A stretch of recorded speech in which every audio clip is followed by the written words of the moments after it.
Ang kapaitan ay parang pag-inom ng lason at paghihintay na ang ibang tao ang mamatay. So, kapag may bitterness tayo sa puso natin, meron po tayong gustong mangyari sa tao o sa kapartner natin, pero ang totoo po nun, sarili natin yung nilalaso natin.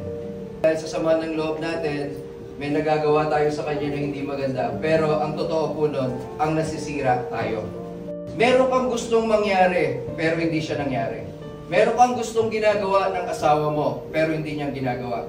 Meron kang pangarap sa buhay, pero hindi siya naging katuparan. Doon nagkakaroon ng bitterness po sa puso natin. Ano ang dapat gawin? Aminin ang sakit na pinagdadaanan. Yung mga tao pong may sama ng loob, meron po talagang nangyari sa buhay nila na masakit. So nagkukos yun ng bitterness sa puso natin. Kailangan po natin tanggapin sa sarili natin na meron tayong mga sakit na nararamdaman. Kasi kung hindi po natin i-recognize yung sakit na yon, hindi po natin mapapalaya yung sarili natin. Malapit ang Panginoon sa mga may pusong wasak at iniligtas niya ang mga bagbag ang loob. Kapag pinipigil mo ang sama ng loob, lalo lang itong lumalago sa puso.